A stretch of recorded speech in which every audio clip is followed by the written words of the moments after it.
En région Pays de la Loire, près d'Angers, le bioparc de Douai-la-Fontaine est tenu par une famille engagée pour la préservation des espèces. Bonjour ma belle. T'es belle ma fille. Hein? François est le directeur de ce parc, petit-fils du créateur. Salut Tisa. Bonjour ma belle. Oh là là là là. Comment vas-tu? Oui, tu es belle ma fille. Bonjour ma fille.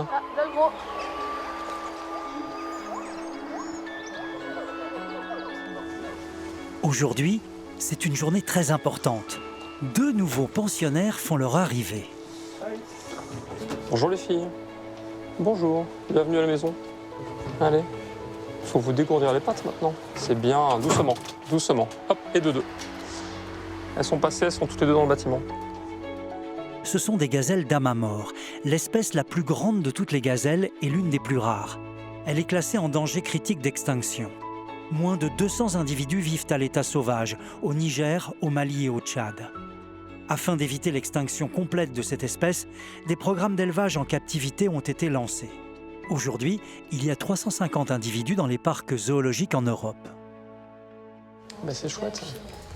On va vous laisser, hein. Vous allez faire la rencontre avec votre futur Don Juan. Pour le bioparc, c'est une grande journée. On ne reçoit pas tous les jours des nouveaux animaux pour la reproduction. Et c'est surtout vraiment la première année qui va nous permettre d'envisager des naissances avec cette espèce rarissime et favoriser la survie de cette espèce. D'abord ex situ, c'est-à-dire dans nos établissements, pour pouvoir demain envisager des réintroductions in situ dans leur habitat d'origine. Pour toutes les espèces confondues, il est primordial de protéger leur habitat naturel pour un jour espérer les réintroduire. S'engager auprès des populations locales pour préserver les animaux est un combat que mène la famille de François depuis très longtemps. Son père, Pierre, est d'ailleurs actuellement à l'étranger pour suivre leur projet de conservation. Après quelques années d'ouverture du zoo de Douai, mon grand-père a rattrapé mon père par-dessus le pantalon pour lui demander de venir bosser à ses côtés. On ne peut pas dire que mon père l'ait bien pris au départ. Il s'est dit mais je ne vais pas vivre ma vie ici et être gardien de zoo. C'est pas possible, je n'envisage pas comme ça.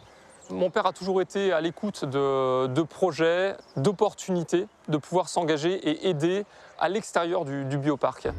Par exemple, ce projet de protection des girafes d'Afrique de l'Ouest, ça a commencé avec un rendez-vous chez sa dentiste.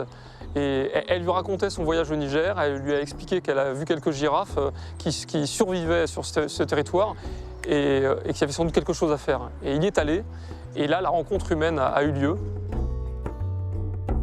En 2001, Pierre, le père de François, se rend au Niger et rencontre le directeur de l'association de sauvegarde des girafes. Les 2 hommes sympathisent tout de suite et ils décident de créer un projet ensemble. Au Niger, pour protéger les girafes, il a d'abord fallu travailler avec les populations locales, en créant des puits, en offrant des microcrédits pour développer des cultures maraîchères, en faisant de la reforestation pour éviter le conflit entre les girafes et les villageois qui cultivent. C'est une vraie diversité d'actions durables pour pouvoir arriver à ce résultat fantastique et avoir cette population de girafes qui passe de moins de 50 individus à plus de 600 en 20 ans. Aujourd'hui, nous cohabitons parfaitement avec les girafes.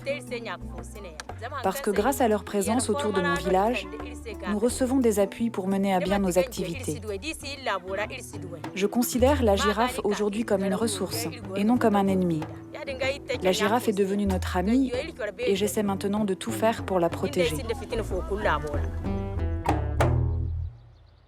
Mon père est profondément optimiste et croit en l'homme.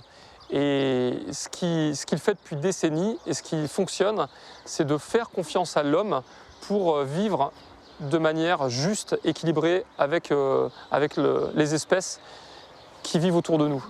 Pierre, le père de François, continue à se déplacer à travers le monde pour développer des projets de ce type pour faire cohabiter l'homme et l'animal.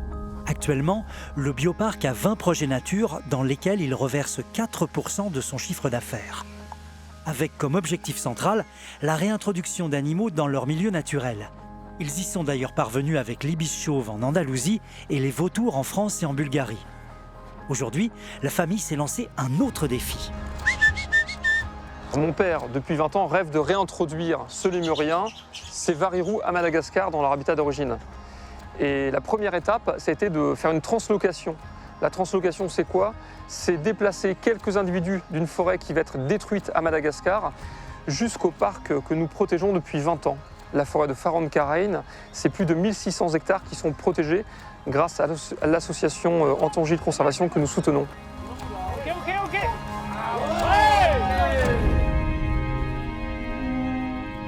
Après avoir réussi avec succès cette translocation de varirous d'une forêt à l'autre, eh bien, maintenant, on peut envisager la réintroduction avec des jeunes issus de naissance de notre parc ou d'autres parcs zoologiques européens. En constatant le succès de nos projets nature, je ressens une grande fierté. On sait qu'on œuvre à la préservation des espèces menacées, également dans leur habitat d'origine. Et que les humains, grâce à ces espèces menacées, vivent également mieux. Je suis évidemment fier de faire ce métier. Et surtout, je suis revenu ici dans l'entreprise familiale pour reprendre le flambeau et pour travailler aux côtés de mon père.